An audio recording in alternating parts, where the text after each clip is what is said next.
What if I told you the reason people overlook you, underestimate you, or even walk all over you is because you've been taught to play the game all wrong?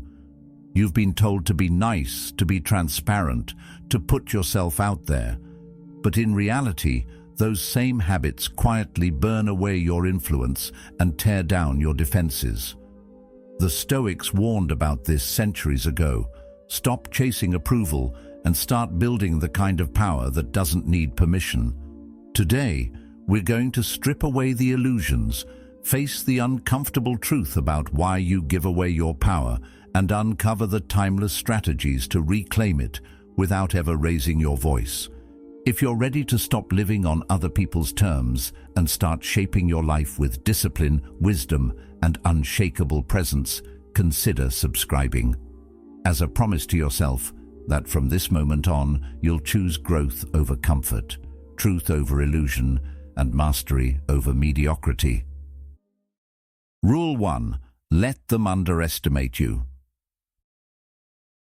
Most people spend their lives trying to prove themselves at every opportunity. They talk too much in meetings, rush to share their accomplishments, and try to convince everyone in the room how competent they are. But here's the thing, real strength isn't loud. It's not in the frantic need to be noticed. It's in the ability to sit still while others underestimate you and quietly let them write the wrong story about you. The Stoics understood this. Marcus Aurelius wrote, "The best way to defend yourself is to not be like your enemy." In other words, you don't need to mirror the noise of the crowd. You can choose the discipline of patience. You can let them believe they've read you, when in reality, they've only seen the cover of the book. Think about the last time you met someone who didn't feel the need to fill the silence. They just observed. They didn't compete for attention. They didn't seem bothered by what others thought. There's something magnetic about that kind of presence. It pulls you in because you can't quite figure it out. This is where letting people underestimate you becomes a strategic advantage. When you stop trying to prove you're the smartest person in the room, you free yourself from the exhausting performance of constantly being on. And at the same time, you allow others to relax around you. They stop hiding their intentions. They reveal their strategies. They drop their guard, and that's when the real opportunities open up. Seneca reminded us, "He who is brave is free." The bravery here is not in confronting people head-on every time, but in holding back when your ego wants to jump forward. It's the courage to allow misjudgment, knowing it's temporary and that it serves your long game. The people who succeed in life, in business, and in influence are rarely the ones broadcasting their every move. They are the ones collecting quiet victories, positioning themselves carefully, and striking only when the impact will be impossible to ignore. There's another benefit to this approach. It frees you from unnecessary battles. If you're constantly trying to prove yourself, you'll find yourself fighting every small challenge, defending every minor opinion. But when you allow others to think you're less capable than you really are, you avoid being dragged into petty conflicts. You reserve your energy for the moments that truly matter. You create space between their assumptions and your reality, and in that space, you're untouchable. Aristotle once said, "Knowing yourself is the beginning of all wisdom." If you understand your own strengths deeply, you don't need the constant validation of showing them off. You know what you can do. You don't need applause to confirm it. This inner security is what allows you to sit back and watch others rush to expose themselves. And they will, because most people can't handle being underestimated. Their egos can't take it. They'll go to great lengths to prove themselves, and in doing so, they'll reveal the very things you can later use to your advantage. Plato put it well when he said, "Wise men speak because they have something to say, fools because they have to say something." If you want to master the art of being underestimated, you have to be comfortable with saying nothing when there's nothing that needs to be said. Your restraint will be misread as weakness, and that's exactly what you want. Because when the time comes to speak or act, The contrast will be unforgettable. In the end, letting people underestimate you isn't about playing small, it's about playing smart. It's not about hiding your abilities forever. It's about revealing them at the exact moment when their impact will be greatest. And when that moment comes, you won't need to announce yourself. The results will do that for you. The key is patience, self-awareness, and the quiet confidence that you don't have to win every round to win the game. You just have to choose your moment.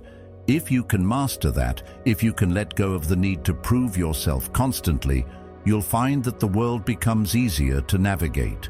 The noise fades, the games people play become clearer, and you'll see that sometimes the surest path to power is the one that looks like you're not even walking it.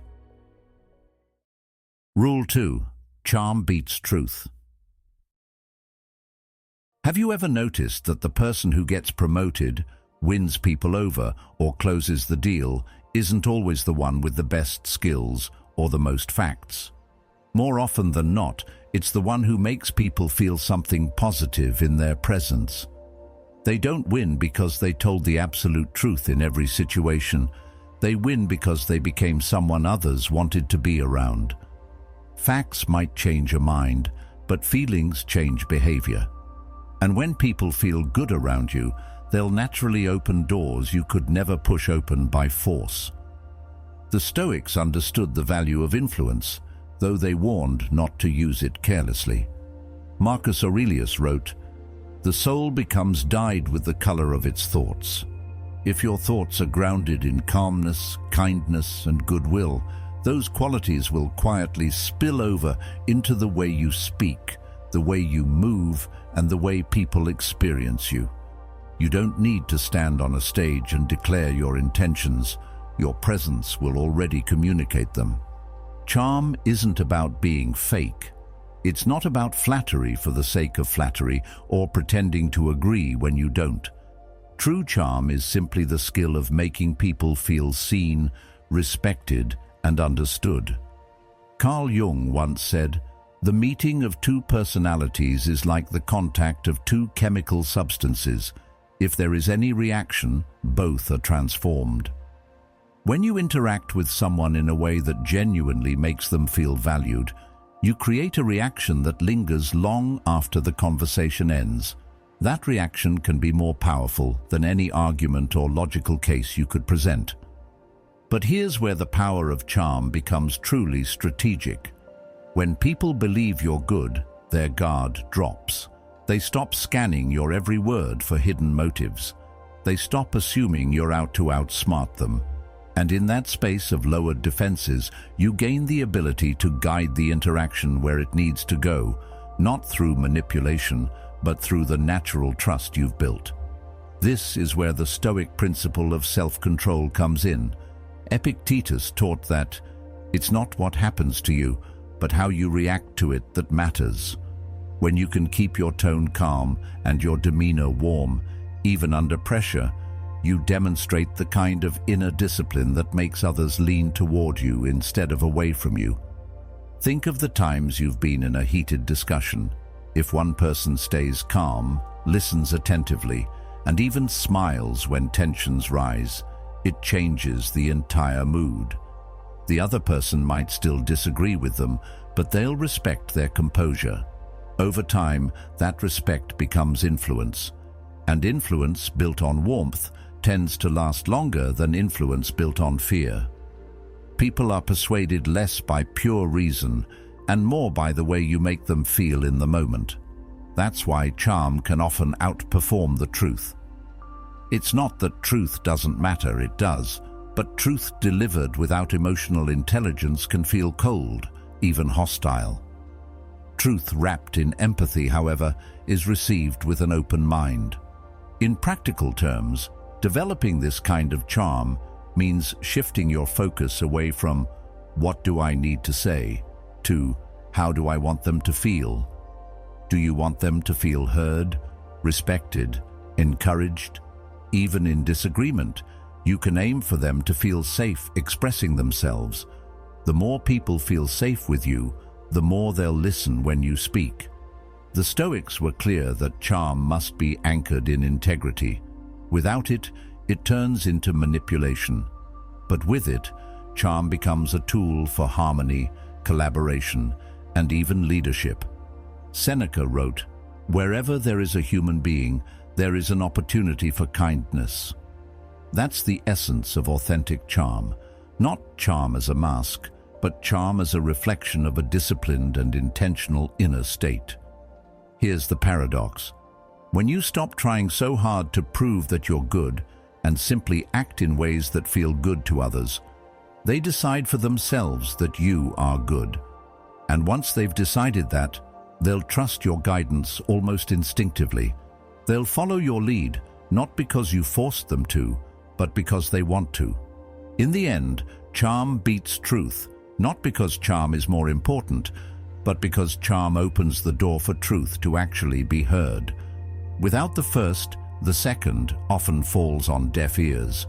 When you master this balance, warmth anchored in discipline, kindness paired with clarity, you'll find that people don't just listen to you.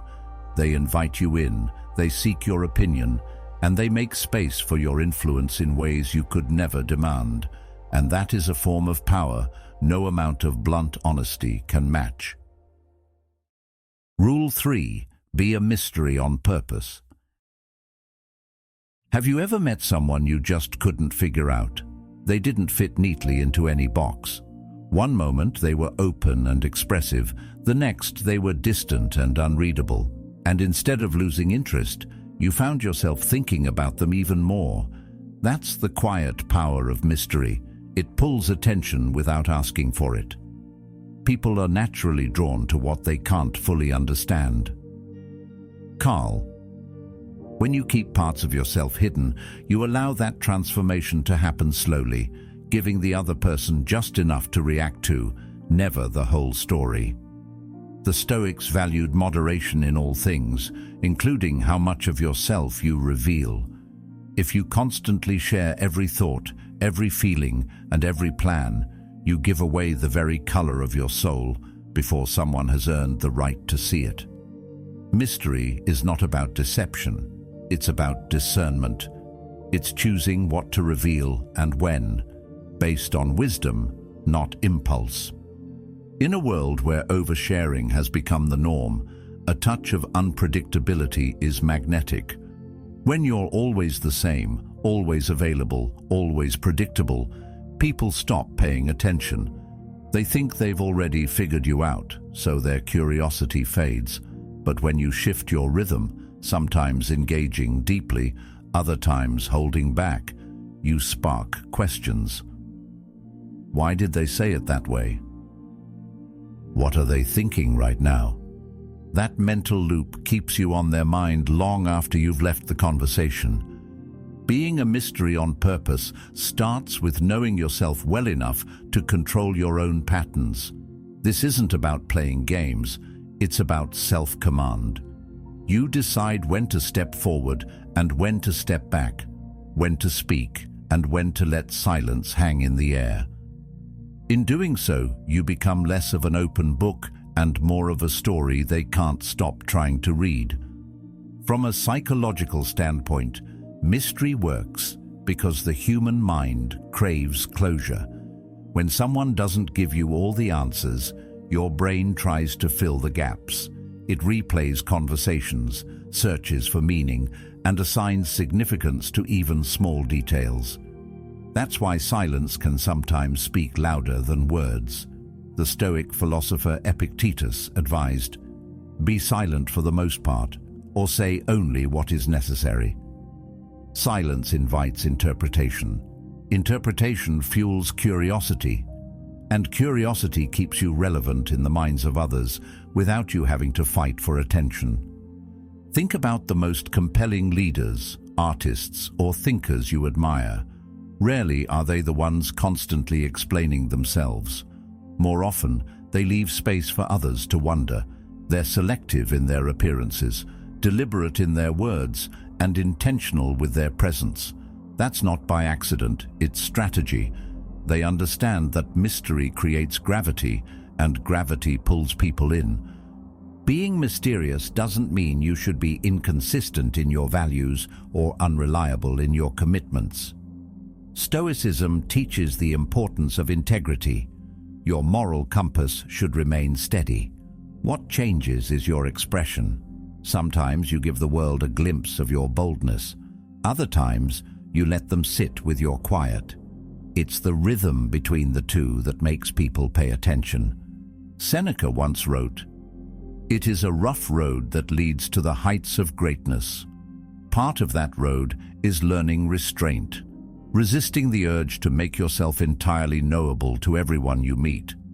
The truth is, when people feel they have fully figured you out, they stop investing energy into the relationship. But when they're never quite sure which side of you they'll meet, they stay engaged, curious, and often more respectful of your space." The beauty of purposeful mystery is that it puts you in control of your own narrative. You decide which chapters are read and which remain closed for now. You decide what parts of your life and mind are shared freely and what remains yours alone. This control not only strengthens your influence, it protects your peace. Because not everyone needs to know everything about you, and not everyone has earned that right. When you live with this kind of intentional rhythm, you create a presence people can't ignore. They may not understand you completely, and that's exactly the point. The less they know for certain, the more they'll keep coming back, hoping for another piece of the puzzle, and in that quiet pull, you hold a power far greater than constant exposure could ever give you. Rule 4. Show results, hide the process. There's a reason some of the most impactful people in history seem to appear out of nowhere with their achievements. They didn't broadcast their struggles, their experiments, or their failures in real time. They worked in silence, away from the noise, and only revealed their work when it was undeniable. In a world obsessed with showing every step, there's something incredibly powerful about moving quietly and letting the results speak for themselves. Marcus Aurelius once wrote, "Waste no more time arguing about what a good man should be. Be one."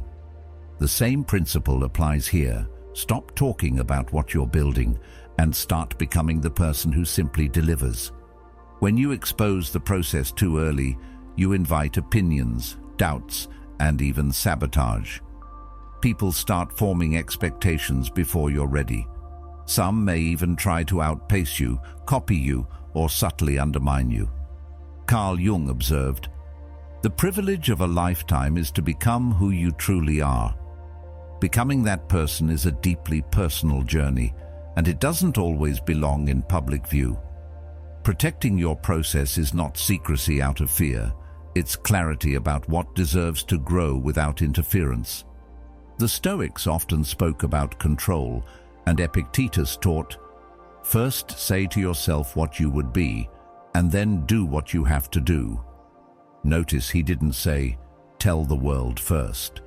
By keeping your methods close to your chest, you allow yourself the freedom to make mistakes, test ideas, and change direction without the pressure of constant observation.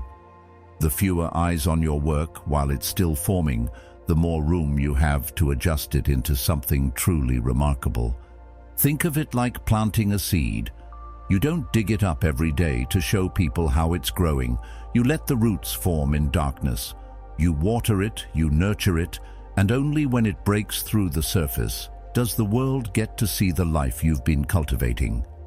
If you keep lifting it from the soil for approval, you kill its chance to grow strong. Your projects, goals, and visions work the same way. Sharing your process too soon not only opens you to external judgment, but it also tempts you into seeking validation rather than clarity. You might find yourself performing progress instead of making it, creating the appearance of movement without actually moving forward. Hiding the process forces you to stay honest with yourself because you're not playing for the applause of an audience. You're working for the integrity of the outcome. There's also a psychological advantage to unveiling results without warning. When people can't track your every step, they stop preparing against you. They can't anticipate your moves because they have no idea what you're working on. This unpredictability can be a form of quiet power. As Seneca said, the greatest remedy for anger is delay. In this context, the delay is not about anger. It's about the satisfaction of waiting until the right moment to reveal what you've accomplished. That moment hits harder because no one saw it coming. Hiding the process also gives you ownership over your narrative. When you present only the finished product, you control the story that gets told. You can frame it from a place of strength instead of letting others interpret your stumbles along the way. It's not about pretending you never faced obstacles. It's about choosing when and how to share them, so the focus stays on the strength you built, not the setbacks you endured. The truth is, in a culture addicted to constant updates, silence can feel like a disruption. People will wonder why you're so quiet. Some might underestimate you. Others might assume you've stopped moving entirely.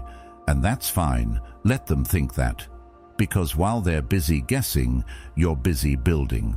The final reveal will not only surprise them, it will also reset the way they see you. In the end, showing results and hiding the process is about discipline. It's about trusting that you don't need to prove your progress every step of the way. You only need to prove it once, and that's when it's done.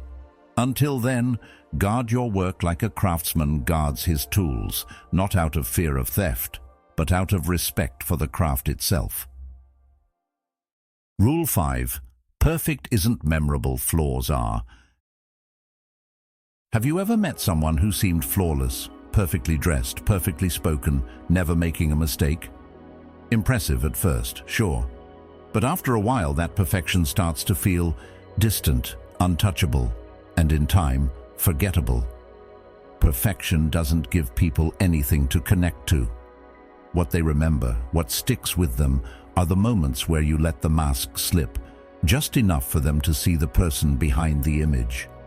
That one unguarded laugh, that honest admission, that moment of vulnerability, those are the threads people hold on to. Stoicism teaches that striving for virtue is a journey, not a flawless performance. When you present yourself as absolutely perfect, you rob others of the chance to see your growth, your humanity, and your ability to rise after setbacks.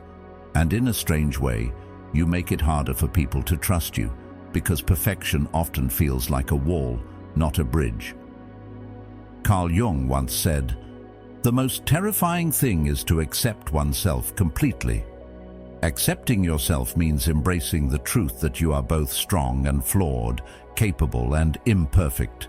Showing people only your polished side might earn admiration, but showing them that you're still human, that you've had to work, stumble and get back up, earns loyalty and respect. That's because people don't relate to perfection. They relate to resilience. Think about your favorite characters in books or films. Are they perfect? Probably not. They're memorable because they're layered. They have weaknesses, doubts, and moments where they falter. Those moments make their triumphs mean something. The same is true in real life. If all people ever see from you is perfection, they have nothing to chase, nothing to wonder about. But if you give them 90% of your story and leave the last 10% in the shadows, you create a sense of intrigue that lingers. Yourself includes knowing where you fall short and owning it. This isn't about confessing every mistake or exposing every flaw. It's about showing enough humanity to make people feel they can approach you, understand you, and even learn from you. When you reveal a controlled imperfection, a moment where your emotions show, a quick glimpse of struggle, it makes you real. And real lasts longer in memory than perfect ever will. The Stoics also understood the danger of vanity. Seneca wrote, "It is not the man who has too little, but the man who craves more that is poor." In the same way, it's not the person who is flawed who loses influence. It's the one who craves constant perfection. never allowing others to see the truth beneath the surface. People admire skill, but they connect to honesty. Perfection can be admired from a distance, but flaws create closeness. When you share a glimpse of your humanity, it gives people permission to embrace their own. That shared recognition becomes a bond, and that bond, rooted in authenticity, often carries more influence than the most polished image you could ever present. In the end, perfection may shine brightly for a moment, but it's the subtle, human details, the cracks in the mask, that stay with people for years. Leave space for curiosity. Leave room for them to wonder about the parts of you they've never seen, because when they sense there's more beneath the surface, they'll keep thinking about you long after the conversation is over. Rule 6. Speak less than you want to. Most people can't handle silence. It makes them uncomfortable. They rush to fill it with words, often without realizing how much they're giving away. That's why those who can master silence hold an invisible advantage. They don't waste energy trying to win every exchange with words. They speak with purpose, then let the pause do the rest of the work. In a world where everyone is trying to be heard, the one who speaks less often ends up being the one everyone listens to. Marcus Aurelius once wrote, "If it is not right, do not do it. If it is not true, do not say it." That's more than a moral guideline, it's a strategy. The fewer words you speak, the more weight each one carries. When you're selective with your speech, people learn to pay attention because they know you won't speak unless it matters. Carl Jung offered another perspective. In all chaos, there is a cosmos. In all disorder, a secret order. Silence is part of that secret order. When emotions are high, especially in conflict, most people become reactive. They speak to defend themselves, to fill the tension, to prove a point. But when you remain calm and say only what's necessary, you control the rhythm of the interaction. Your composure becomes unsettling to others because it forces them to sit with their own thoughts. The Stoics practiced restraint as a form of discipline. Epictetus taught, "We have 2 ears and 1 mouth so that we can listen twice as much as we speak. The more you listen, the more you understand. And the more you understand, the more power you have, not over others in a manipulative way, but over yourself and how you choose to engage." Silence isn't passivity, it's active observation. You're studying body language, tone, word choice. You're noticing the small cracks in someone's confidence or logic that you'd miss if you were too busy talking. Think about negotiations. The best negotiators know that silence is often the strongest move. They make their point, then let it hang. That pause creates pressure. The other person starts talking to ease that pressure. And in doing so, they often reveal more than they intended. This works outside of formal negotiations too, at work, in personal relationships, even in casual conversations. The less you speak, the more others feel compelled to fill the space. Sometimes the most powerful thing you can say is nothing at all. People might misinterpret your silence as weakness, but over time they'll learn it's calculation, and that realization will shift how they approach you. Silence also gives you control over your emotional state. When you pause before responding, you give yourself time to think, to choose your words carefully, to ensure you're not speaking from impulse. This is one of the purest forms of Stoic practice, choosing action based on reason, not emotion. And when you do speak after a pause, your words will carry the weight of thought and intention. The beauty of speaking less is that it makes your rare words unforgettable. People will remember the moment you broke your silence because it will feel deliberate. It's the contrast between stillness and movement that creates impact. Just like in music, the pauses are as important as the notes. They give meaning and shape to the sound. In the end, speaking less than you want to isn't about holding back forever. It's about creating space for the truth to emerge. It's about listening deeply, choosing your moments, and letting your presence speak as loudly as your voice. When you master that balance, you don't just join the conversation, you direct it, even when you're silent. Rule 7. Blur friend and rival. People are quick to categorize. It's in our nature to label people as friend or foe, ally or adversary. This instinct goes back to survival. Knowing who was safe and who was a threat was essential.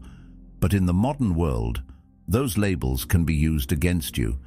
If someone marks you too quickly as a competitor, they'll keep their guard up. They'll watch you, anticipate you, and even work to limit your moves. On the other hand, if you're immediately seen as an ally, they'll let you in, but may never take you seriously as a potential equal. That's why one of the most powerful positions you can occupy is the space between, where they're not quite sure what you are to them. You're close enough to share ideas and resources, but distant enough to remain unpredictable. That uncertainty keeps them off balance and gives you an advantage few people ever think to cultivate. Epictetus taught, "Make the best use of what is in your power and take the rest as it happens." You can't control how people will ultimately choose to label you, but you can influence the clues they're given. You can control how much of your true intention they see. You can present parts of yourself that make them comfortable while keeping the parts that give you an edge tucked away until the moment they matter most. This is about positioning, not deception. You're not pretending to be something you're not. You're simply not giving them the full story until it's time. Think about politics, business, or even close-knit communities. The people who last the longest aren't the ones who constantly draw battle lines, nor are they the ones who blindly trust everyone. They are the ones who can sit at any table, speak to any side, and leave others unsure of where their true allegiance lies. This doesn't make them duplicitous, it makes them adaptable. And adaptability, in the Stoic sense, is one of the highest forms of resilience. Marcus Aurelius reminded himself daily that life was unpredictable and that rigidity was the enemy of survival. If you're fixed in your role, people will know exactly how to use or counter you. If you're fluid, they'll never quite know what to expect. Bravery in this context is the willingness to move between these roles without fearing judgment. Most people cling to labels because labels feel safe. If they're the loyal friend, they don't risk accusations of betrayal.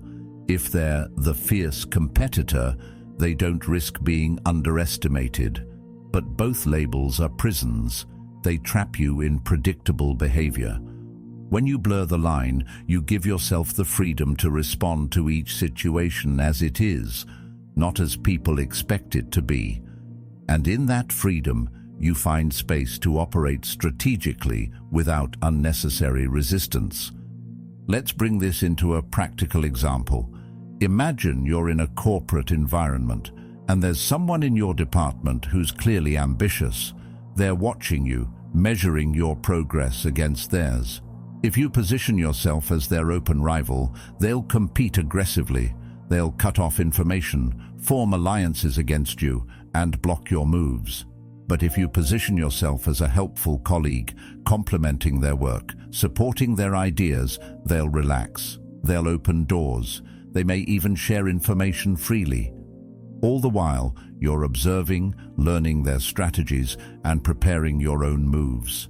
When the right opportunity appears, you can act decisively, and they'll never have seen it coming. If you habitually cultivate this balance, being warm enough to invite trust, but reserved enough to protect your advantage, you build a reputation for being approachable, yet hard to pin down. People will be drawn to you because you don't set off alarm bells, but they'll also respect you because they can't fully read you.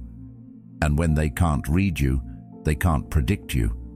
This approach also works on a psychological level because it plays into the human discomfort with uncertainty.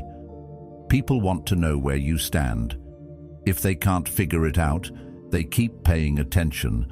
They keep trying to gather information on you. And in doing so, they remain engaged with you, mentally, emotionally, and strategically, while you quietly move according to your own plan. The Stoics would caution, though, that this strategy should never devolve into deceit for deceit's sake. The goal isn't to manipulate people into ruin, it's to position yourself so that you can act freely without unnecessary obstacles. If your long-term goal is aligned with virtue, as Stoicism insists it should be, then the blurring of roles is simply a way of removing friction from the path ahead. It's about removing premature conflict, not about betraying trust that's been genuinely earned. Practical application can be subtle. Compliment someone's work genuinely, even if you plan to surpass it. Offer help when it costs you little but earns you goodwill.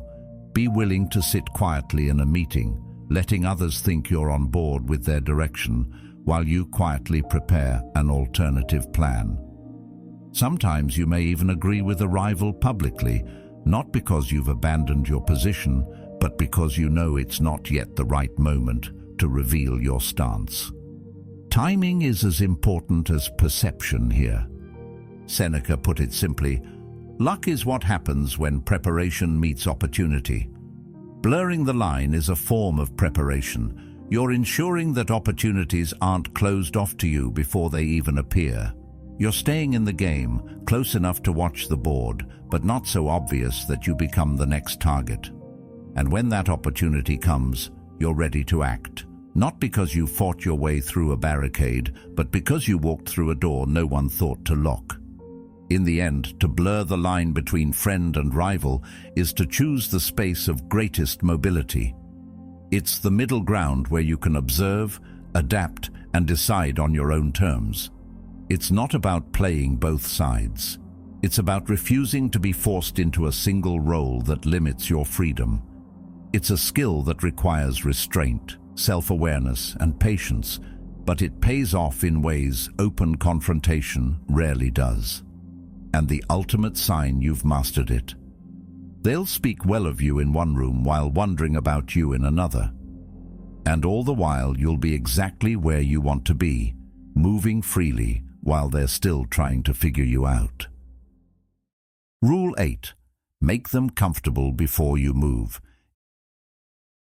In any competitive environment, whether it's business, politics, social circles, or even family dynamics, people guard themselves most fiercely when they sense a threat.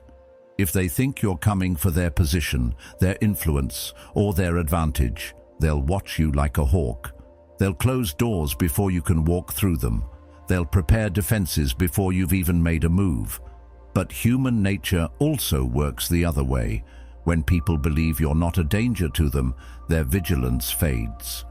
The shoulders drop, the pace slows, and it's in that moment of relaxation, when the walls are down, that opportunities appear wide open.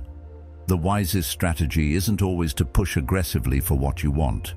Often, it's to first make them feel entirely at ease, as if you're an ally in their success, not a rival standing in their way. If your competition plays the game by direct confrontation, meeting force with force, you gain the upper hand by being the opposite, calm, agreeable, and even encouraging. There is a certain disarming magic in genuinely supporting someone's moves, nodding along to their ideas, and making them believe you're in alignment with them. Not only does this lower their guard, but it also changes the energy of the interaction. They see you as part of their momentum, not an obstacle to it. And when someone feels you're on their side, they stop defending themselves from you entirely. Carl Jung observed, "Knowing your own darkness is the best method for dealing with the darkness of other people." This applies here in a very practical way. If you know your own ambition, your desire to advance, to win, to claim space, you can control it instead of letting it leak into your words and actions. That self-awareness is the difference between someone who reveals their intentions too early and someone who can keep their true aim quiet until the right moment. Jung's insight also reminds us that the instinct to protect ourselves is deeply rooted in everyone. If you want to move without resistance, you have to soothe that instinct in others before you act. Here, bravery is the patience to wait until the right moment, rather than forcing the outcome early. Many people mistake speed for strength, rushing into action as soon as they see what they want. But true strength is in holding back, knowing the opportunity will still be there. Only now it will be easier to take because no one's defending it. The freedom in this approach comes from moving when you choose, not when circumstances push you. In practical terms, this might mean actively participating in someone's success, even if you intend to move past them eventually. You help them prepare for their big presentation, knowing that the more they trust you, the more they'll involve you in projects. You praise their leadership in public, knowing that it cements you in their mind as a loyal supporter. Over time, your position becomes so integrated with theirs that when they let go of a responsibility or overlook an opportunity, you're the natural choice to step in. In this strategy, you're not just thinking about your next move, you're thinking about the entire relationship as a long-term structure. You're building something larger than a single win. By making them comfortable, you create a collaborative frame around the relationship, one that allows you to operate without triggering the natural human reflex to resist and compete.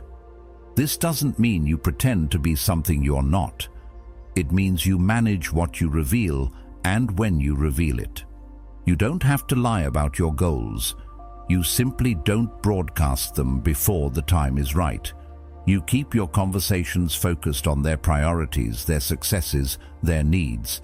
This builds goodwill and reduces suspicion. And when suspicion is gone, access opens. With access, you can see the full board and decide where to move without having to push through unnecessary resistance. Jung's ideas about the shadow also come into play here. People often project their fears onto those they see as rivals. If you make them feel you're aligned, those projections don't stick. Instead, they project trust, even goodwill, onto you. And trust is a far better currency than fear when you're working toward a long-term position. You might see someone else advancing faster than you, taking a position you had your eye on, or gaining attention you feel you deserve. The temptation is to show your hand, to make your ambition clear. But if you think about it differently, seeing their rise as part of the cover you're building, you can use their momentum to your advantage. Their success becomes the very thing that distracts them from seeing yours. And here's where the real payoff comes. When you finally make your move, it doesn't feel like an attack to them. It doesn't even feel like a surprise. They may not understand how it happened, but they won't feel betrayed, because all along you've positioned yourself not as someone climbing over them, but as someone who's simply stepping into a space that naturally fits you. By the time they realize the shift, it's already complete. Rule 9. Create dependence, then step back. In every relationship, personal, professional, or strategic, there's a scale of influence. On one end, both parties could walk away tomorrow and lose little. On the other end, removing one person would cause the whole structure to wobble, maybe even collapse. The most enduring form of influence lives on that far end of the scale. It's not built on titles, fear, or loud displays of dominance. It's built quietly, almost invisibly, by becoming essential in ways no one else can. You do things for them, big and small, that no one else even thinks to do, and certainly not as well. And over time, without realizing it, they begin to rely on you. Marcus Aurelius wrote, "What is not good for the beehive cannot be good for the bees." It's a reminder that all relationships, even power dynamics, are systems. When you provide real value to that system, whether it's your insight, your stability, your problem-solving skills, or your ability to make the right move at the right moment, you become woven into its structure. You're not just helpful, you're part of its functioning, and when you're part of the functioning, your absence isn't neutral, it's disruptive. Carl Jung said, "People will do anything, no matter how absurd, to avoid facing their own soul." That truth shows up here in a different way. When people can rely on you, they don't have to face certain weaknesses or gaps in themselves. You fill them without fanfare. Maybe you offer clarity where they have confusion. Maybe you bring calm where they have chaos. Maybe you consistently deliver results in the one area they can't seem to master. Whatever it is, you take a burden off their shoulders. And humans, being human, quickly grow comfortable with that. Comfort becomes reliance. Reliance becomes dependence. Jung's theory of the shadow is also relevant here. People don't like to admit how much they depend on others. It feels like weakness, so they'll often convince themselves they could do without you, until they actually have to. By stepping back, you force that hidden truth into the light. They're confronted with the reality that without you, their world runs less smoothly, their decisions are less sharp, or their stress runs higher. And once they've felt that truth, they can't unfeel it. You don't build dependence by forcing your help on people or making them feel small without you. You do it by quietly showing up in the moments that matter most, often without seeking recognition. You make yourself necessary not by demanding it, but by consistently being the one who can be trusted to deliver when it counts. Think about a great mentor or leader you've known. At first, you might not have realized how much you leaned on their insight. But the first time you had to navigate something without them, you probably felt the difference immediately. That is the power of creating dependence. The absence is not just noticed, it's felt. And that feeling reshapes the other person's perception of you. In practical terms, this might look like consistently solving a problem they dread, offering a perspective they can't find anywhere else, or connecting them to opportunities they wouldn't have access to without you. Over time, they stop looking for other sources for those things. They come to you automatically. And when you step back, even briefly, they feel the void. They may not admit it openly, but internally, the thought is there. I need them. Dependence is built through habit. When your contribution becomes an unshakable part of their routine, they're not just choosing you, they're structured around you. Remove a key piece of structure and the whole thing shifts. Sometimes it even destabilizes. Stepping back doesn't have to be dramatic. It could be as simple as not volunteering for a task you'd normally take on, or letting a meeting run without your input, or delaying your usual check-in. The goal isn't to abandon, it's to create a moment of contrast. You're allowing them to see, in real time, what life without your involvement feels like. That's a powerful teacher. And here's the long-term benefit. When you return, your value isn't just understood, it's reinforced. They don't just think you're helpful, they know they operate better with you there. That knowledge shapes future decisions. They're more likely to include you, consult you, and keep you close because they've already felt what it's like when you're not around. The Stoics believed in the power of measured action. Epictetus said, "Wealth consists not in having great possessions, but in having few wants." In influence, few wants means needing to exert less visible effort to maintain your position. When you've built true dependence, you no longer have to push to be included. Your absence ensures they'll pull you in. That's the quiet advantage of this rule. In the end, creating dependence and stepping back isn't about trapping someone. It's about making your contribution undeniable. It's about building your role so deeply into their world that removing you would mean restructuring the entire thing. And when people realize that, they'll hold on to you not out of obligation, but out of the instinct to keep what makes their life easier, smoother, and more successful. Rule 10. The debt they can't forget. Some acts of generosity are so significant that they stay with a person for life. Not because you keep reminding them, but because deep down they know they could never fully repay you. That knowledge creates a subtle, lasting connection, one that can shape the way they see you, the way they treat you, and the way they make decisions around you. It's not about control in the crude sense. It's about the quiet gravity that forms when you've given someone something of real weight, whether it's an opportunity, support in a critical moment, or a solution no one else could offer. True favors, the kind that become unforgettable, come from this place. They aren't offered with strings attached. They aren't transactional. They're genuine acts of help at the exact moment they're needed most. And precisely because they're rare, they leave a deep imprint. When you give in a way that changes the trajectory of someone's life, even slightly, you create a transformation in the relationship itself.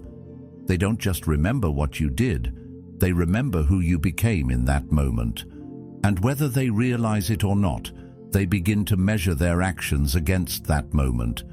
The Stoics valued generosity as a virtue, but they also understood the psychology of human nature. Seneca said, "A gift consists not in what is done or given, but in the intention of the giver or doer.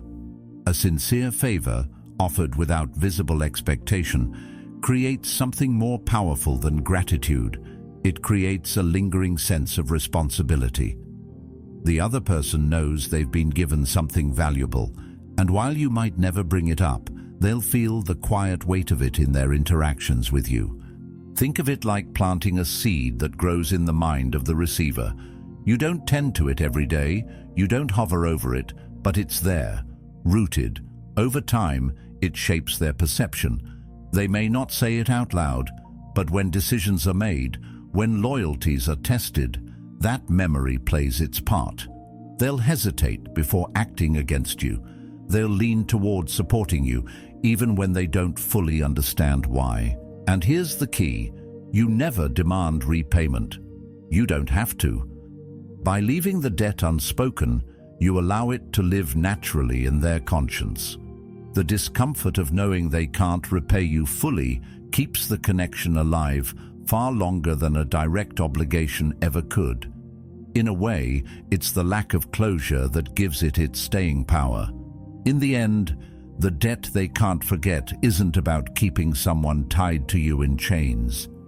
It's about shaping the relationship into one where loyalty grows without force. You gave without asking, you helped without boasting, and in doing so, you became a fixture in their personal history. And once you're in someone's history in that way, you're very hard to erase. Rule 11. Let them compromise for you. One of the most revealing moments in any relationship, whether personal, professional, or even political, is when someone willingly bends their own rules for you. It's a small shift at first, almost invisible. They might share information they normally keep private. They might overlook a standard they usually enforce. But in that moment, something important happens. They've made a choice that subtly binds them to you. And it's not because you pushed them, it's because you created the space for them to do it on their own. You can't control another person's values, but you can create an environment where their values start to bend naturally in your direction. That's not manipulation, it's influence. And influence comes from consistency, trust, and making people feel safe enough to lower their defenses. When someone compromises for you, they often justify it to themselves in ways that protect their self-image. They tell themselves you're different, that the situation is unique, or that it's just this once. But deep down, they know they've taken a step they wouldn't take for just anyone. And that realization doesn't just shift how they see you, it changes the dynamic entirely. But human behavior isn't always ideal. People make exceptions for those they feel a bond with. And once they've made one exception, they're more likely to make another. This is where loyalty deepens, not because they owe you, but because they've invested a part of themselves into the connection. The more they've invested, the more they have to lose by stepping away. The key is that you never force this moment. You don't corner them into breaking their rules. You let it happen organically. You might simply be there at the right time, listening when they need to talk. You might be the one who understands their frustrations without judgment. You might offer a perspective that makes them feel safe enough to speak more openly than they usually would. Before they know it, they've crossed a small line.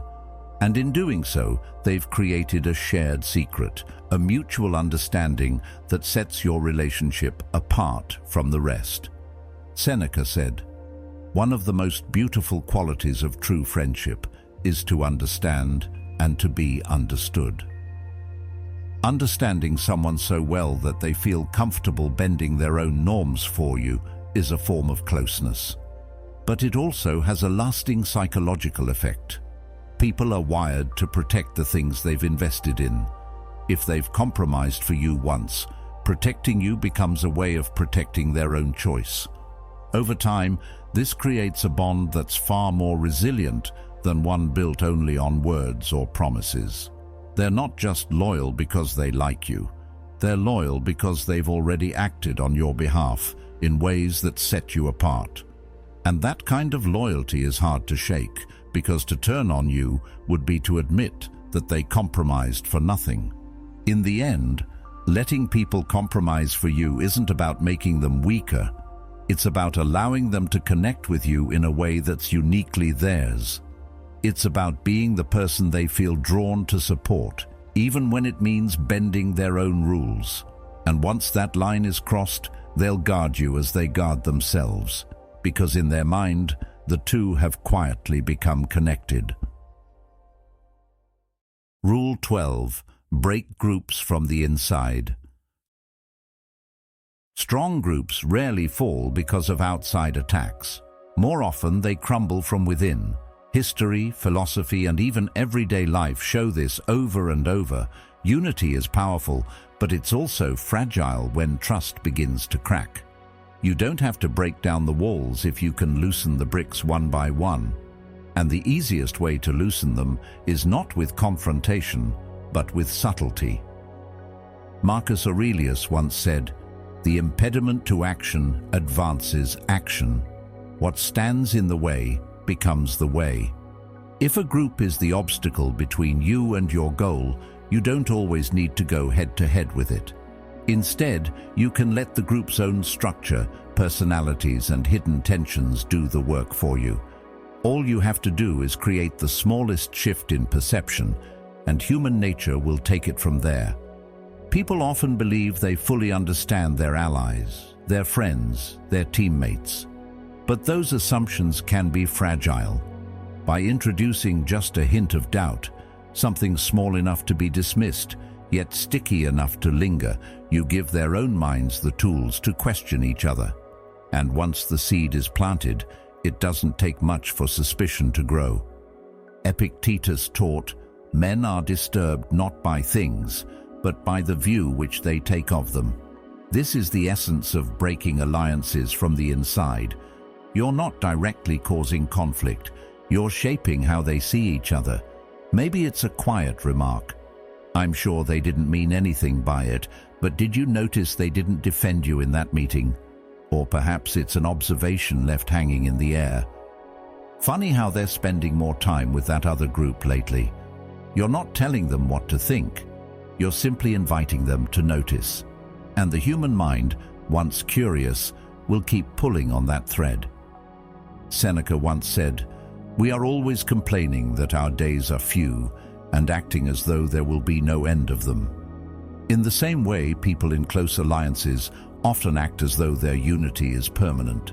They forget that relationships, whether between two people or 20, are living things that can weaken if not cared for. By introducing a sense that the bond isn't as solid as it appears, you force members to reevaluate. Sometimes they overcompensate and expose their own insecurities. Other times they quietly withdraw, weakening the entire group without realizing they're doing it. The most effective part of this strategy is patience. You don't try to tear the whole structure down in one move. That's when people notice and rally together. Instead, you let the doubt settle in, then step back. They'll replay moments in their minds, question motives, and start seeing signs of betrayal that may not even exist.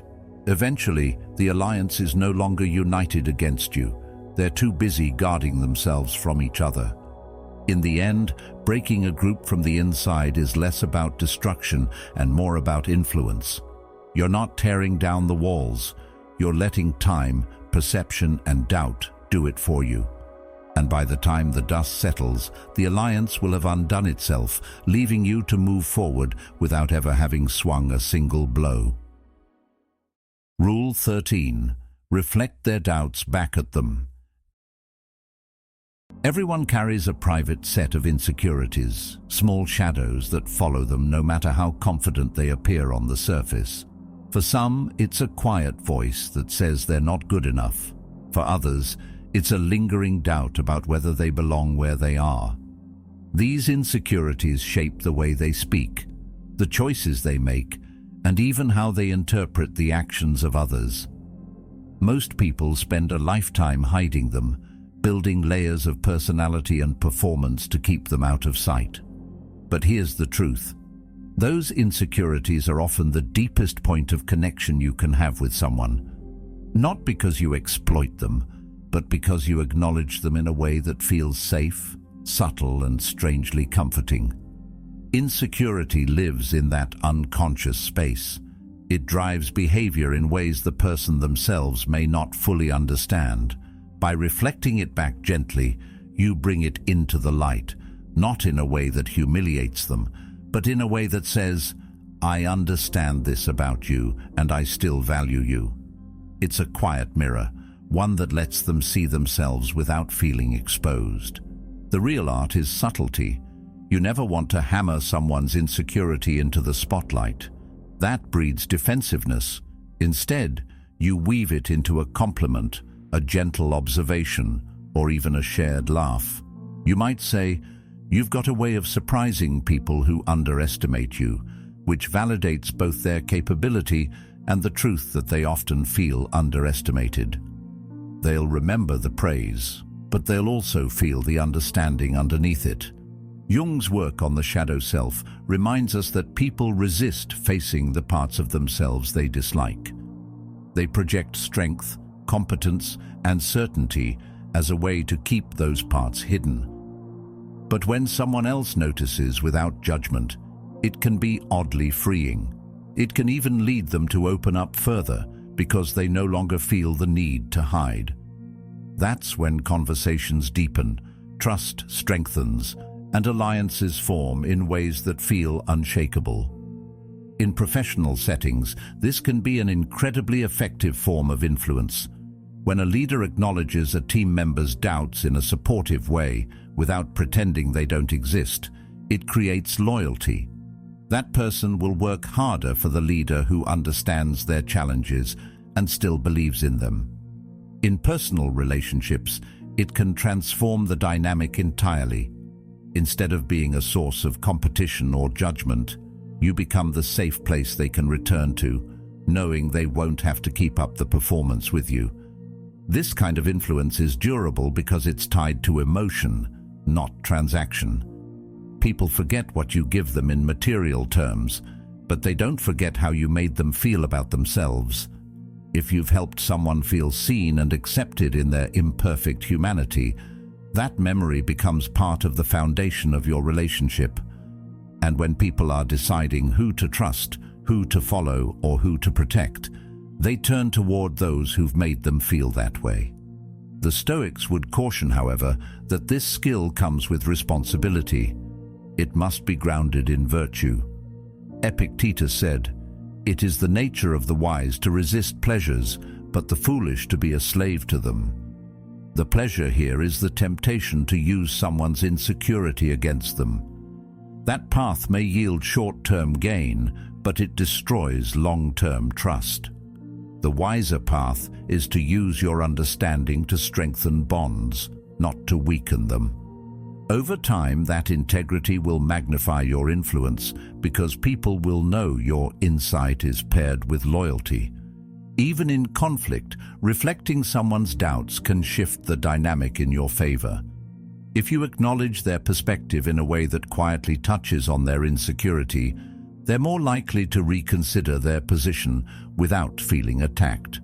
For example, in a tense negotiation, you might say, "I know you've taken risks before that others didn't believe in, and they've worked out well for you." It validates their courage while subtly reminding them that they've faced skepticism before, potentially making them more open to seeing your point. When you combine your awareness of someone's insecurities with genuine respect for their strengths, you create a complete picture that feels balanced and trustworthy. They're less likely to hide from you, more likely to collaborate, and far more likely to see you as someone who truly gets them in a way others don't. Over time, this approach creates a kind of emotional imprint. Even if the person doesn't consciously realize why they trust you, they'll feel it. They'll think of you in moments of uncertainty, not because you've given them all the answers, but because you've shown them they don't have to hide their questions from you. That's rare. And in a world where most relationships stay on the surface, rare is powerful. Rule 14. Keep your hands clean. There are moments in life when something decisive needs to happen, something that will cause ripples, provoke reactions, maybe even ignite conflict. These moments are unavoidable if you aim to lead, influence, or protect what matters. But there's a truth that separates those who last from those who burn out. You don't always have to be the one who carries out the action. The most strategic move is often to set the stage, guide the outcome, and let others handle the execution. By doing so, you preserve your position, your credibility, and your ability to keep influencing the next move without carrying the stain of the last one. Aristotle wrote, "It is the mark of an educated mind to be able to entertain a thought without accepting it."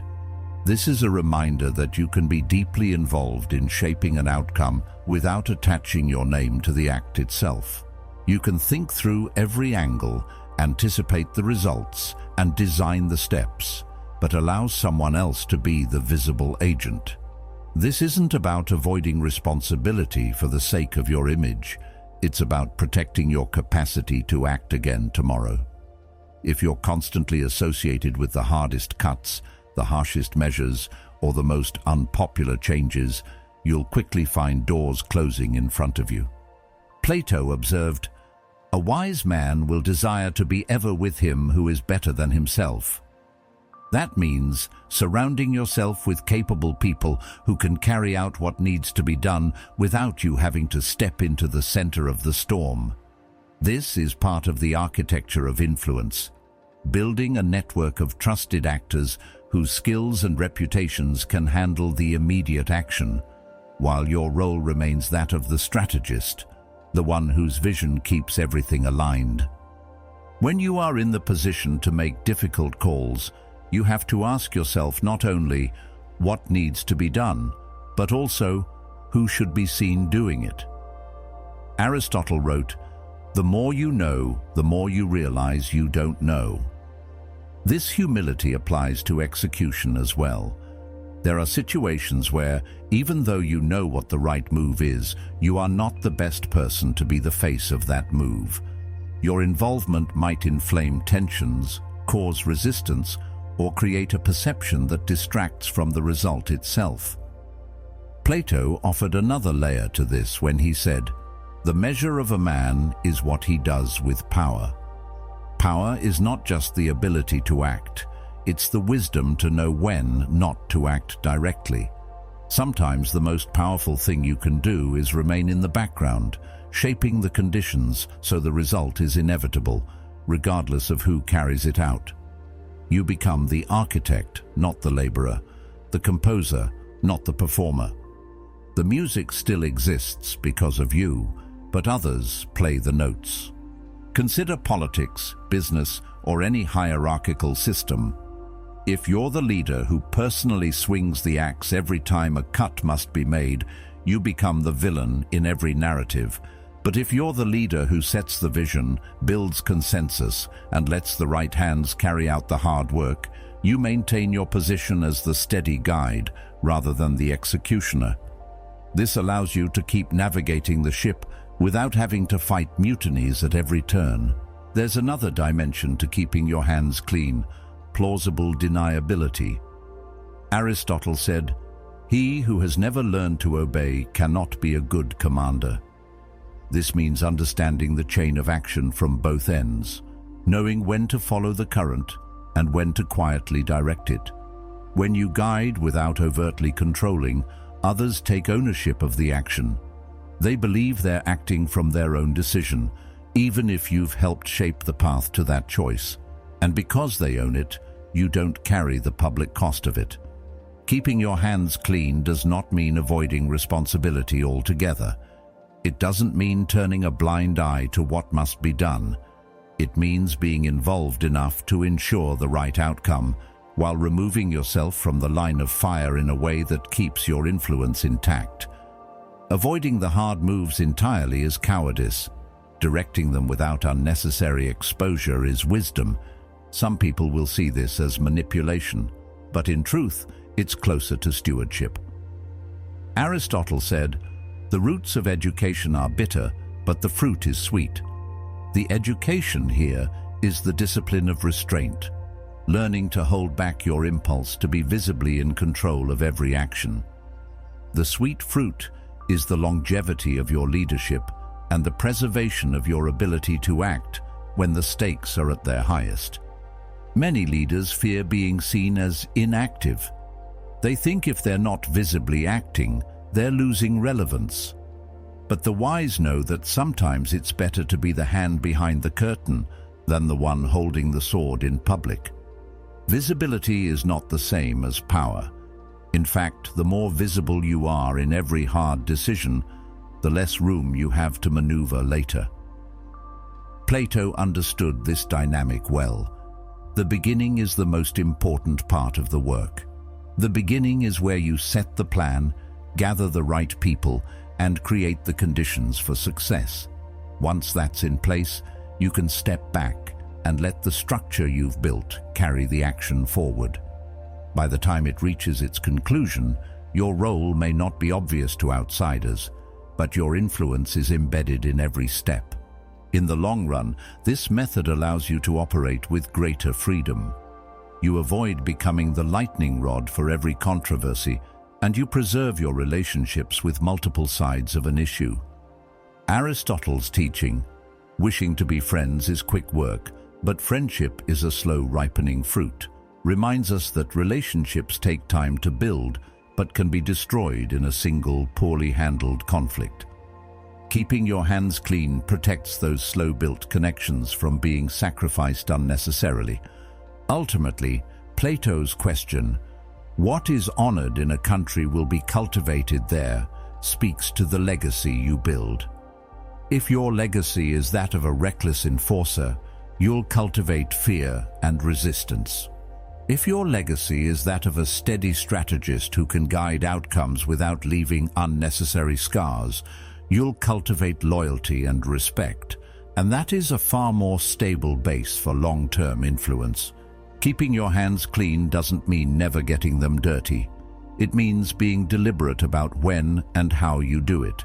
It means knowing that your ability to shape the future depends not just on your capacity to act, but on your ability to still be standing, still be trusted, and still be in the game when the next big decision comes. Rule 15. Listen until they spill everything. Most people are far more eager to be heard than they are to listen. In conversations, they wait for their turn to speak, instead of paying attention to what's actually being said.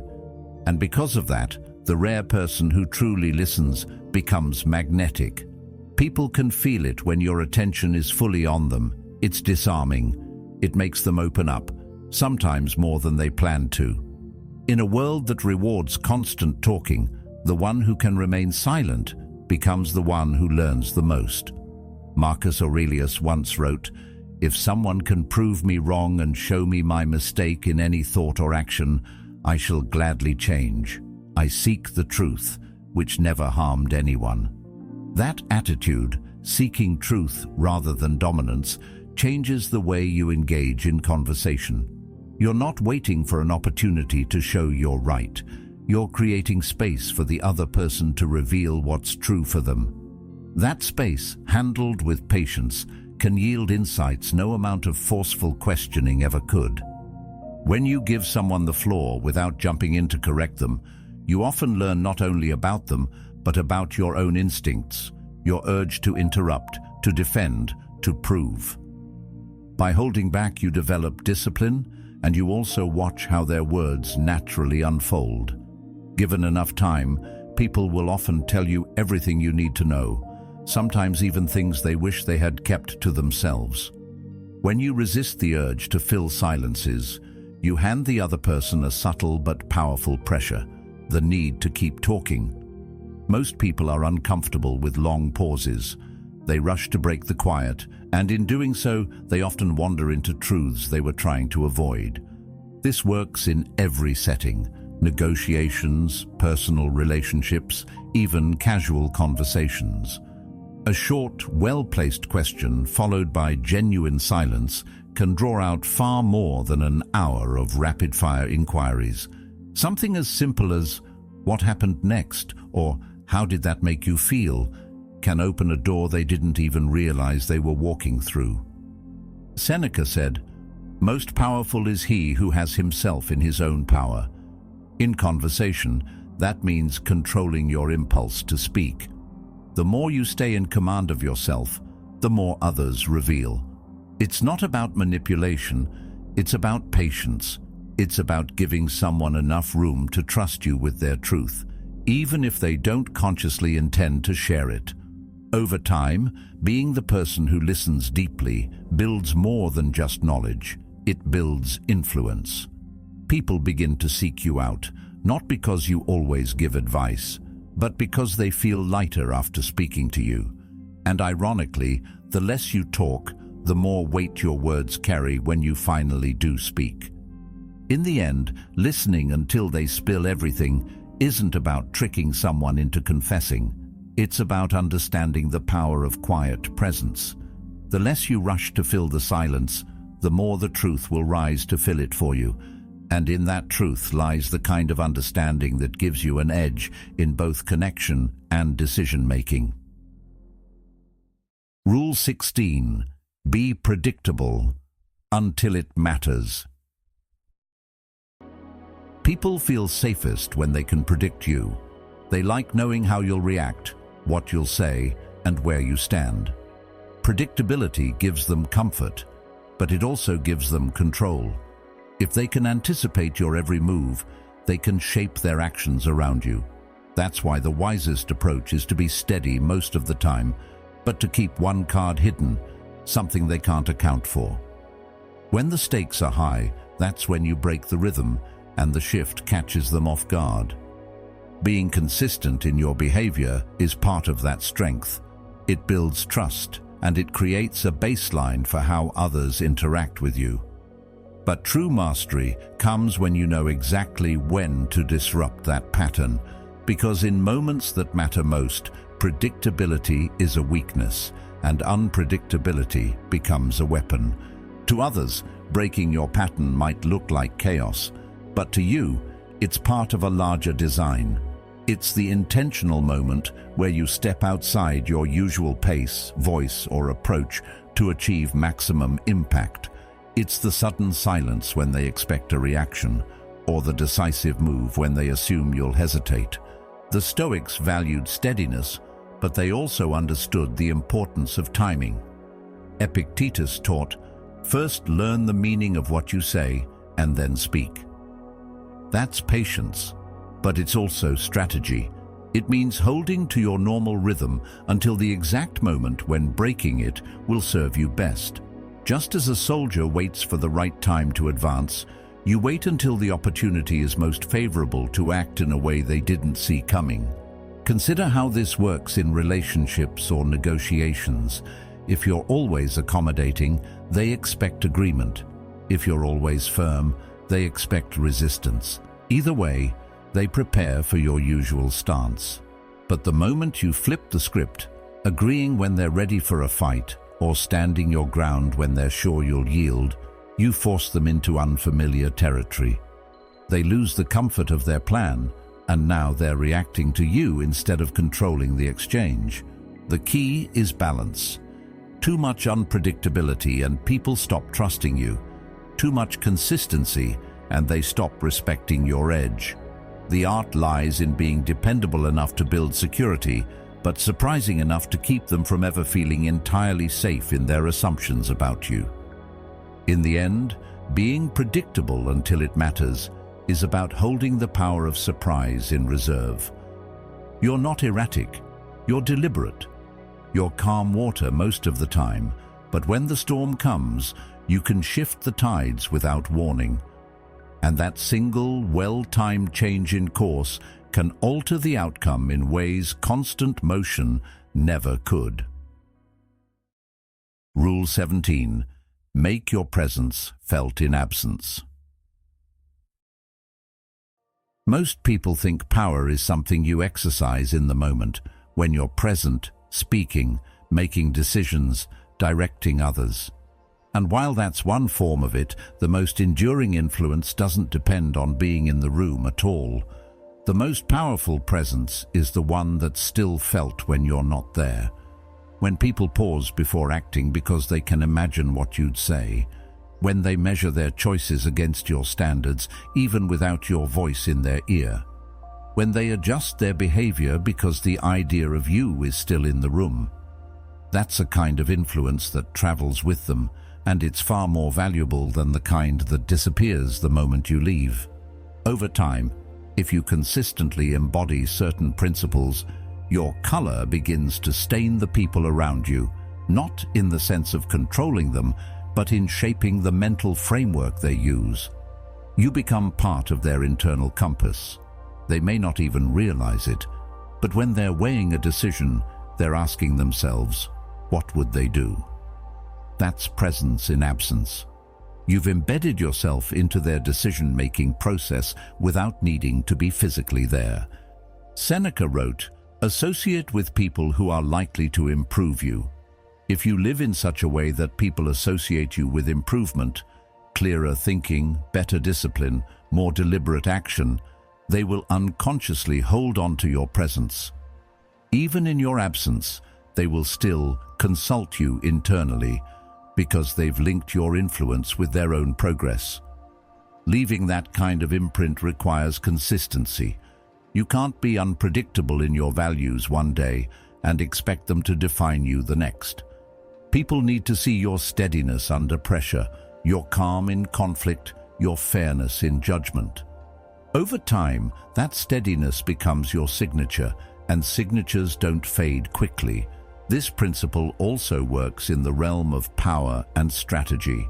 When you've established yourself as someone who delivers results, who makes sharp decisions, or who speaks with authority, that reputation follows you.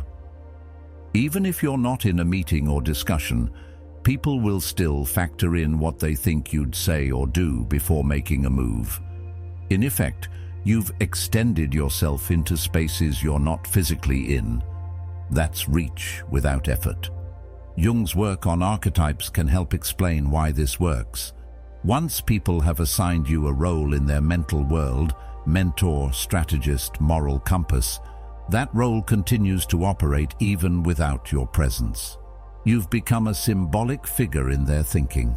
And symbols are powerful because they can be summoned instantly without the original person being there.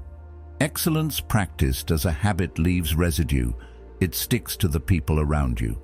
If you regularly demonstrate thoughtful problem solving, they'll start approaching problems with more thoughtfulness themselves. If you consistently operate with integrity, they'll weigh integrity more heavily in their own choices. Your habits become a model, and models survive absence. One way to strengthen this is to set clear expectations through your behavior, not just your words. If you're known for high standards in work quality, you don't have to be there to enforce them. People will meet them simply because they associate your name with excellence. If you're known for asking hard questions before decisions, they'll start asking those questions themselves before you can. This is how you train your presence into the system around you. The Stoics believed in living as though you were always being observed, not out of paranoia, but as a way to stay aligned with your own principles. When you live that way, the impression you make is strong enough that your presence doesn't depend on your physical body being there. You become an influence in people's minds, and influence in the mind is more enduring than influence in the moment. The beauty of this rule is that it compounds over time. The longer you live in alignment with your values, the deeper your presence roots itself in the people and systems you touch. You can walk away from a role, a team, or even a relationship, and still your way of doing things will linger. The way you set meetings, the way you resolved disputes, the way you handled setbacks, these become reference points for those who remain. This isn't just about legacy, it's about leverage. When people continue to operate with your standards in mind, you maintain influence without effort. You don't have to fight for relevance or visibility. Your absence speaks for you. And in many cases, your absence speaks louder than your presence ever could, because it forces people to recognize just how much you shaped their thinking. Seneca also said, "While we teach, we learn." As you leave your presence in others, you also reinforce it in yourself. The clearer your message, the more consistent your behavior, the more you deepen the connection between who you are and the influence you project. This makes your presence in absence even stronger, because it's not built on perception alone, it's built on reality. In the end, making your presence felt in absence comes down to this: live and act in such a way that you're impossible to forget. Let your standards, your discipline, and your example be so consistent that they become part of the environment around you. When people can carry your influence into rooms you'll never enter, you've achieved a level of power that doesn't fade when you walk away. It expands. Rule 18. Never threaten. Some of the most intimidating people you'll ever meet are the ones who never raise their voice, never make dramatic declarations, and never issue direct threats. They don't need to. Their power comes from leaving space for your imagination to do the work. And the truth is, imagination is far more dangerous than anything they could say out loud. When people don't know exactly what you might do, they fill in the blanks themselves, and those imagined possibilities are almost always worse than reality. Threats are the language of the insecure, of those who need to announce their power to feel it. The Stoic way is different. It's about remaining steady, deliberate, and calm enough to let your actions, not your words, shape how others see you. When you hold your cards close, you keep others off balance because they can't prepare for something they can't define. People who never threaten understand this. They've learned that real strength comes from control over their temper, their impulses, and their need to prove themselves. It's not passivity, it's patience. They know the less they reveal, the more others will wonder, and the wondering itself becomes a source of unease. Epictetus taught, "If you want to improve, be content to be thought foolish and stupid." This applies to power too. You don't need to correct people's assumptions about what you might or might not do. If someone underestimates you, let them. If someone tries to provoke you, don't respond in kind. The silence, the lack of reaction, becomes the most unnerving thing in the room, because when you don't respond, they have no idea what's coming next, or if anything is coming at all. Think about how this plays out in real life. A boss who threatens to fire someone at every small mistake eventually loses credibility. But the boss who says nothing, who simply notes the error and moves on without reaction, often inspires more self-correction, because the employee can't stop thinking about what that silence means. It's the same in negotiations, relationships, or rivalries.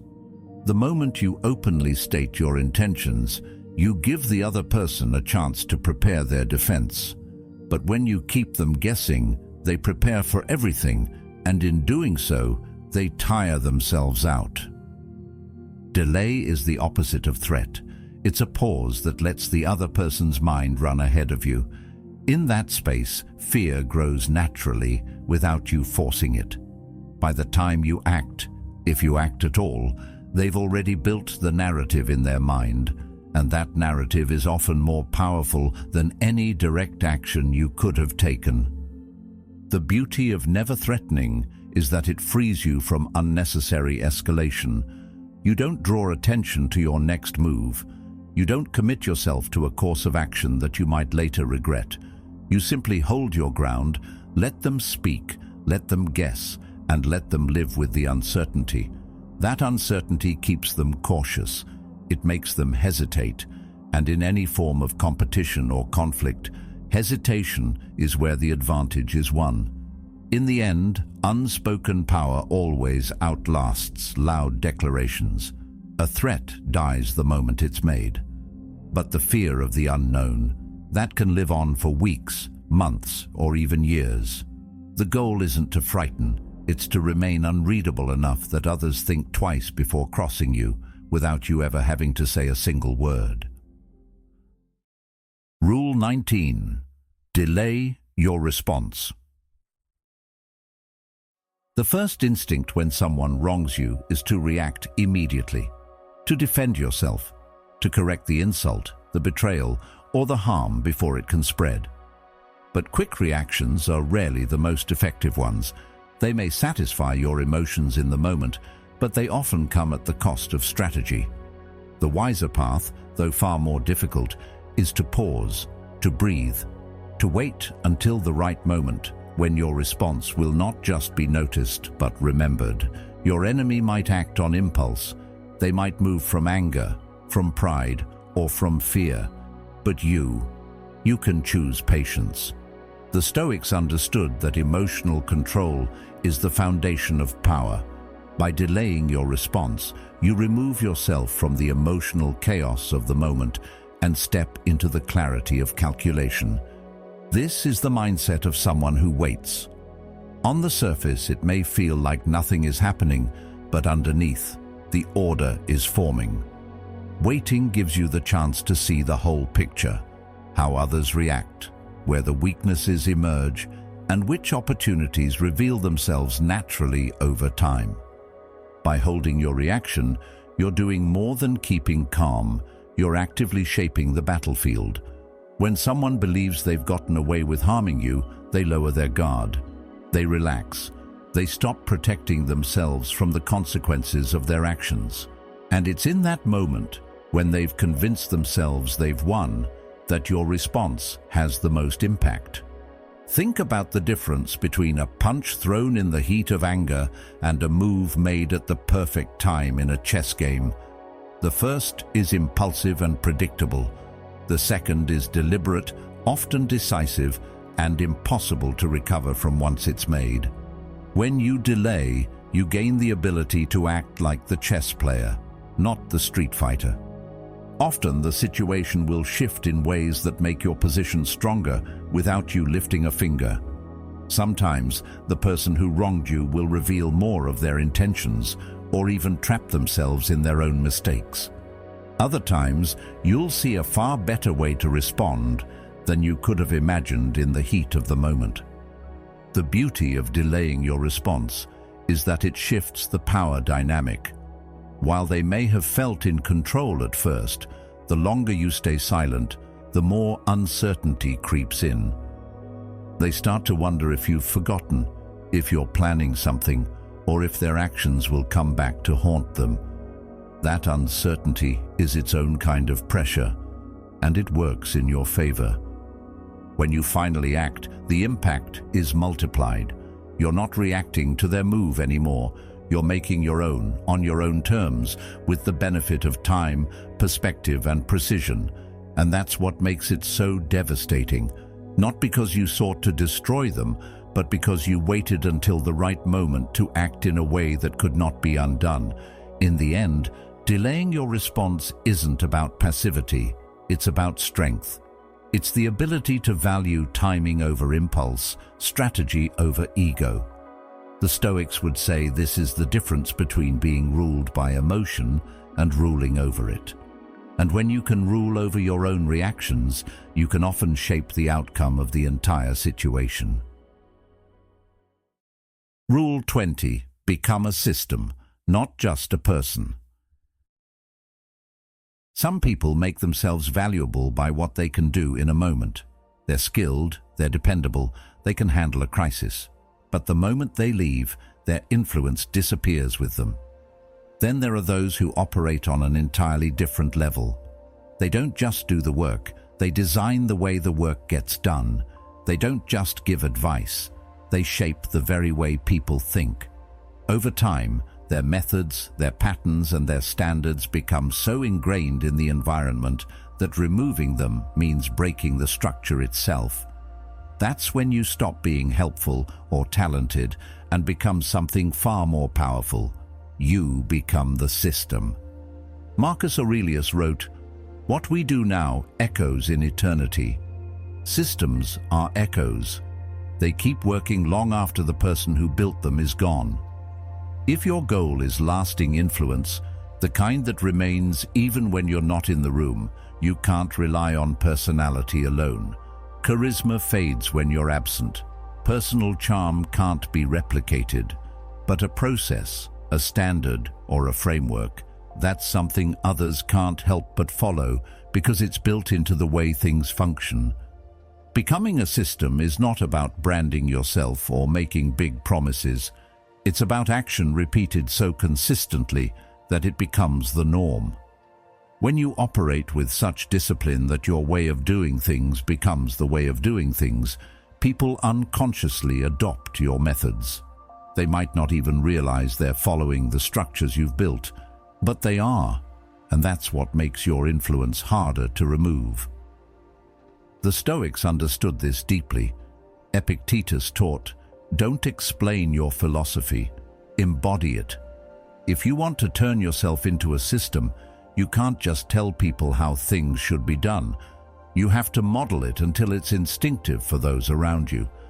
When you do this well, your influence no longer relies on constant reminders or direct involvement. It lives in habits, in expectations, in the very language and rhythm of the environment. Think about great leaders, teachers, or strategists you've known. The ones who left a permanent mark weren't just memorable personalities. They left behind methods, rituals, and a mindset that continued to shape decisions long after they were gone. In a company, that might be a way of approaching problem solving that everyone now follows.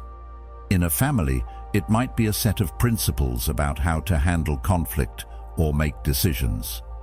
In a team, it could be a communication style or an approach to planning that becomes second nature. If you want to become a system, your excellence has to be repeatable, teachable, and adaptable. It can't be locked inside your personal skill set. It has to be something others can carry on without you. That's the difference between a specialist and a system builder. A specialist is valuable while present. A system builder is valuable forever. From a strategic perspective, becoming a system also gives you leverage. When your way of doing things is so deeply embedded that removing you would disrupt everything, you gain a kind of security few others have. People may replace an individual, but they'll hesitate to dismantle the framework that holds everything together. In this way, you become difficult, not just to replace, but to even imagine functioning without. Jung's insights into the collective unconscious apply here. Systems tap into patterns that are bigger than the individual.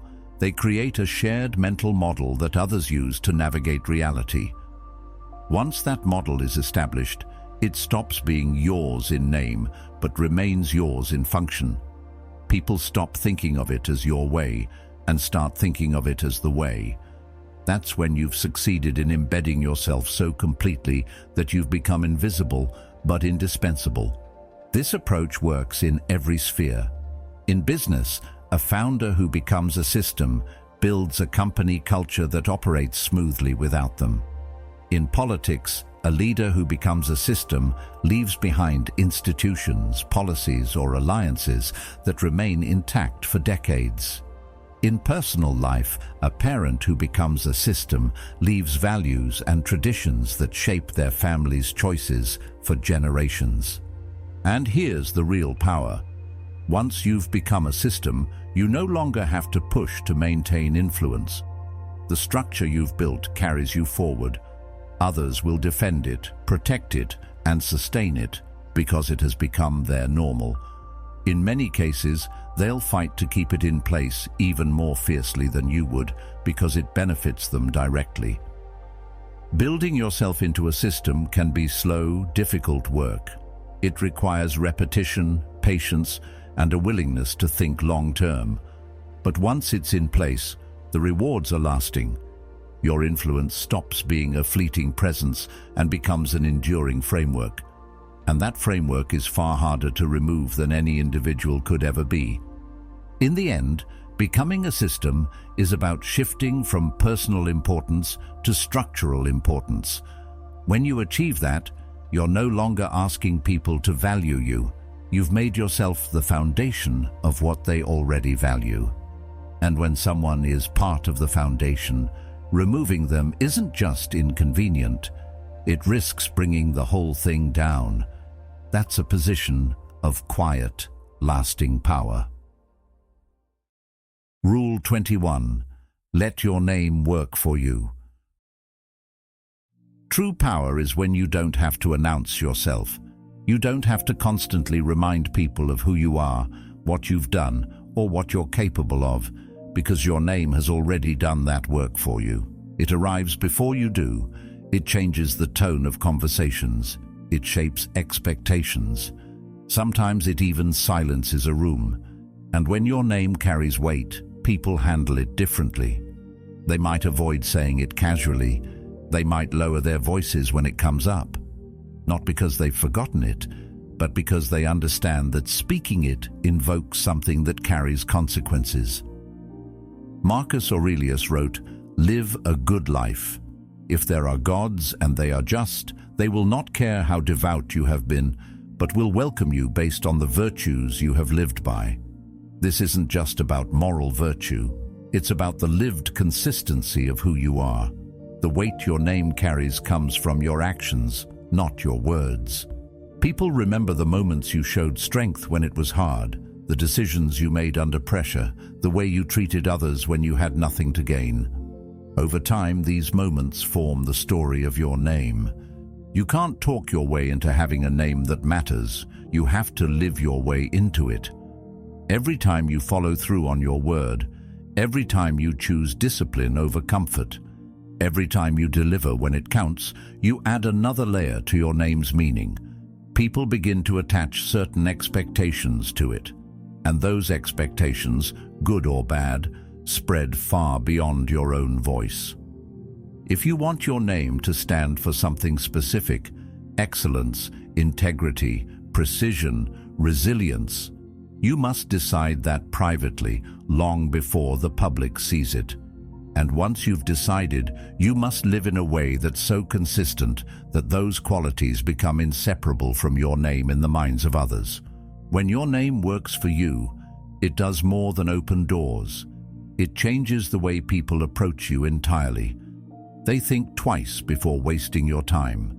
They prepare more carefully before presenting ideas to you. They reconsider speaking against you unless they're certain of their position. Sometimes they don't even want to be on the opposite side of an issue, not because you've threatened them, but because they know your track record. This is a form of quiet leverage that no amount of loudness can match. If your name is strong, you no longer have to crave constant recognition. You can move more quietly, make fewer public moves, and still have influence, because the influence is carried by the memory of who you are and what you've done. Your name becomes self-sustaining. Jung's concept of the archetype helps explain why this works on such a deep psychological level.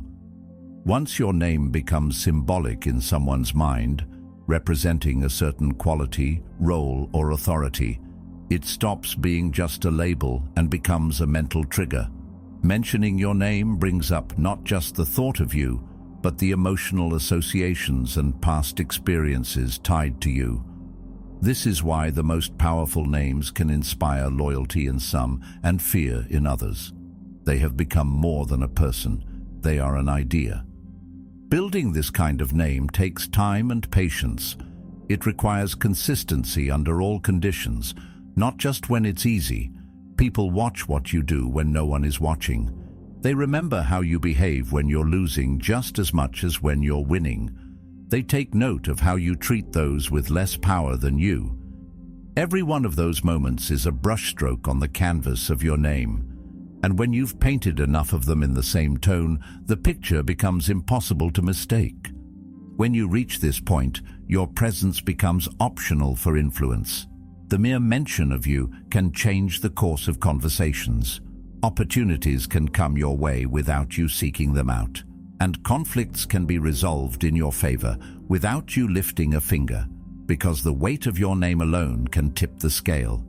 In the end, letting your name work for you is the highest form of sustainable influence.